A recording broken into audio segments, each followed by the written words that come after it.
Hi, welcome back. Thanks for checking in on the Big Heli Challenge. Got a few points to update you on. I haven't flown the Heli yet, but it is downstairs in the basement. I haven't given up on the hobby or sold it. Uh, that's the positive side. The negative side is that I've had, I don't want to say setbacks, but quite a few challenges that I've had to overcome and deal with.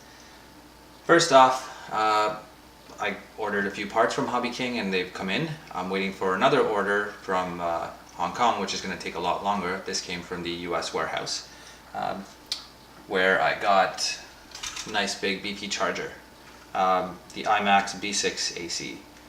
You can charge it AC or DC, which is going to be nice that I can charge things at home very quickly and also take it to the field and just plug it onto my car battery. I charged 5 batteries this afternoon and it worked really well. You plug in the amperage, you plug in the number of cells, and you can charge lipos, lions, and lithies, and it does nickel metal hydride and pretty much any other battery. Very nice charger, and I'm already enjoying using it. It's very simple to use. It also does fast charge, which I'm going to reserve for only those moments where I really need to get back in the air soon.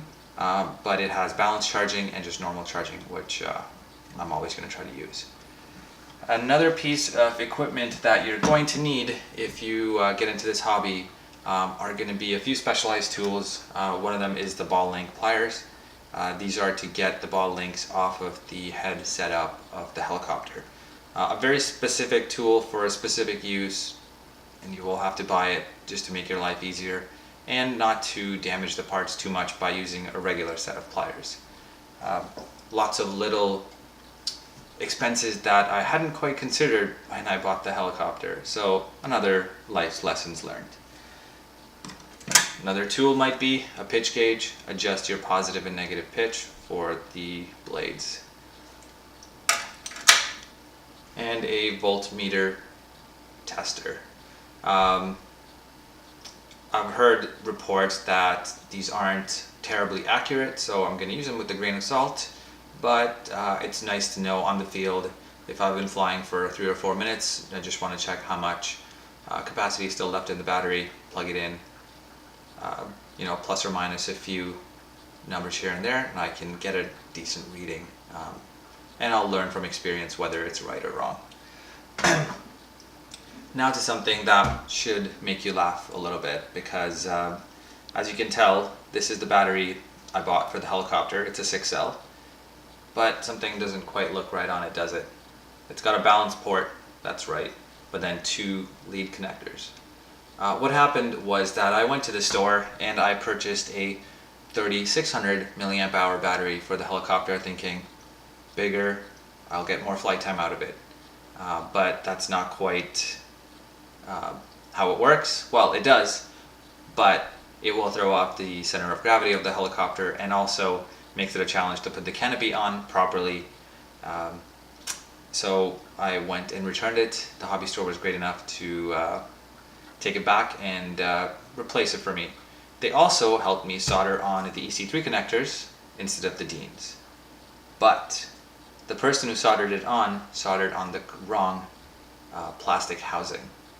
I got home very excited, wanting to plug it into my helicopter and finish the head setup, but I couldn't quite do it because you can't have 2 female adapters plug into each other.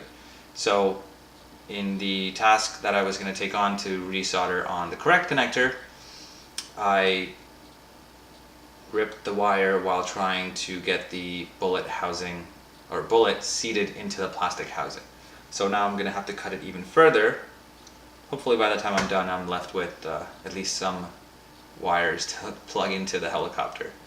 I'm going to switch all of my connectors, at least the battery ones, over to XT60s. I learned that these were a Hobby King proprietary product, possibly, or that only they carry a lot of these. So hopefully I made the right choice, but these were cheap enough and they look made of good quality. So I'm looking forward to trying these on. I'm going to spend the evening soldering on all of these connectors to my various batteries and aircraft.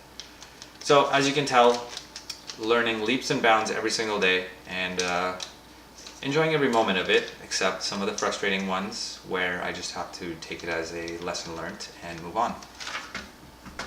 Thanks again for checking in. I will, hopefully my next video will be a first flight video. So I'm very excited about it. Tomorrow looks very windy, but Monday or Tuesday is looking better to give this a shot. Very excited. Check back in soon. Cheers.